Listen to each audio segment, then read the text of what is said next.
Welcome back to the channel, another video on the Austin Metro. I have repaired the compressor now. I'll show you what I've done with that to make the repair, and then I'll show you what I'm hopefully going to be getting on with today. Please don't forget to like and subscribe. I've had some nice comments as well, people saying that I'm being a little bit too fussy, but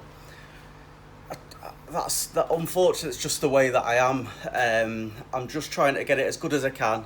Rather than rushing it, I'll keep cutting it back, and I'll get it as good as I possibly can, and hopefully make a nice job of it. Just be dead quick, show you what I've done. It's now the next day, it went too dark last night, so just put a piece of 10mm copper attaching it and a valve that I had just to make the join. I could do with getting it in rubber again, but I managed to make that up in the garage. I had to mill an old brass piece on the lathe for that though, because I didn't have a fitting, but it's just one of them things. Just got to put the front back on and then I can crack on. Right, so I'm happy to say the compressor's now up and running. As you can see, I think we're roughly 100 psi, so that's as it should be. So what I'm going to get on with now, I'm going to get a skimmer filler just on here, skimmer filler in this area here, skimmer filler down there, let that go off, and then I'll crack on with the top bits.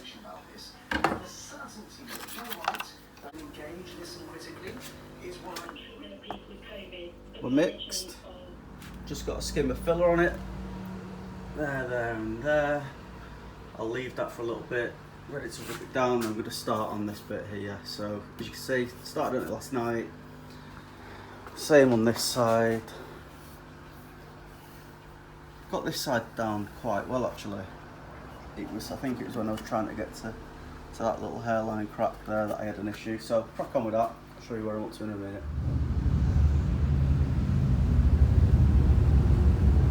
Wait for the bikes to go past.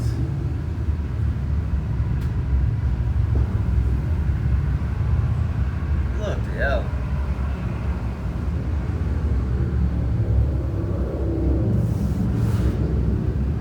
They're having a day out. Right, bit of progress.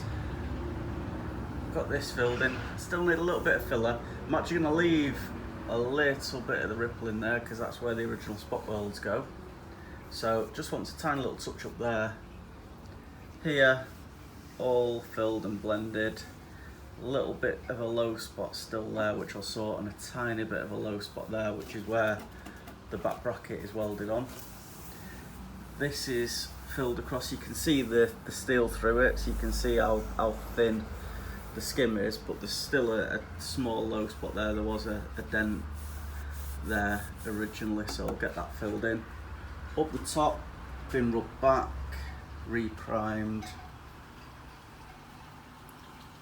You can still see the sanding marks, so I've only done this with a thin coat of primer so far, so I'll give it several coats, and then I'll use one of the foam pads in between when I sand it back down again. Same on this side. Again, a couple of coats on it, and then I'll wet dry it back down again. On the inside, got rid of the cracks. Motion detected at the front door. And that's where we're up to now.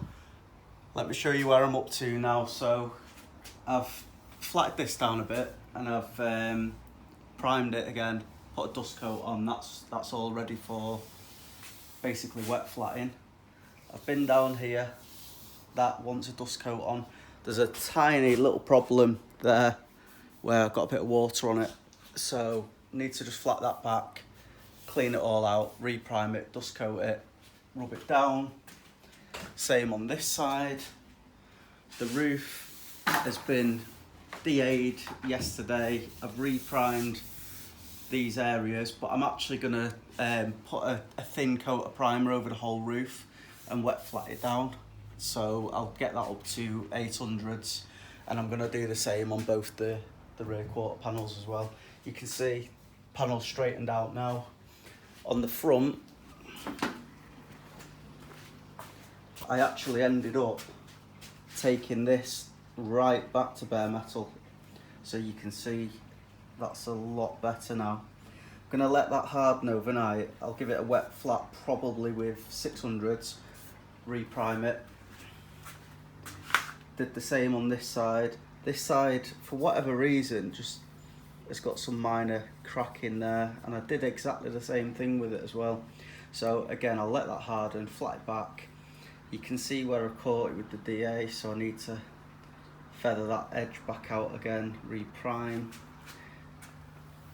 The front has all been primed over. Just 2 coats though at the moment. You can see there where spot welds go. I think I'm going to end up sanding that back down again. I'm not happy with that. I know it's covered, but I'm not happy with it. This hasn't been flatted back, and if I focus in, you can just see a couple of sanding marks, and then there you go, a couple of sanding marks, a little bit that needs a tiny little bit of stopper filler in it, but I need that to go off a little bit better before I can do that. This side of the car, arch is done. Still need to flat this. There's a little bit of a ridge just in the paintwork there that needs flattening off. So I'll get that bit flatted off, and then I'll reprime this section as well. And I've just got to do that little edge there, and then I think there's a bit there on the other side that needs doing there. I can reprime it. I've noticed as well where I rubbed down around here, for whatever reason I forgot to feather that out, so I'll get that done as well. But other than a reprime of the roof, we're getting there, getting close now. As I said, I think it was the last video, that the back panel is absolutely fine. That just wants a scratch coat and then another coat of paint. Right, I'm going to call that a day for today. Tomorrow I'll rub down that front valance, sort out the scratches, get that sorted, start to rub down this area here, hopefully sort out this little corner, and then that other one that I said, need to order up some more high build primer so that I can go over the roof again. Thanks so much for watching. Please, if you haven't already and you have made it to the end of the video, do give it a like and subscribe to the channel, and I'll see you in the next one.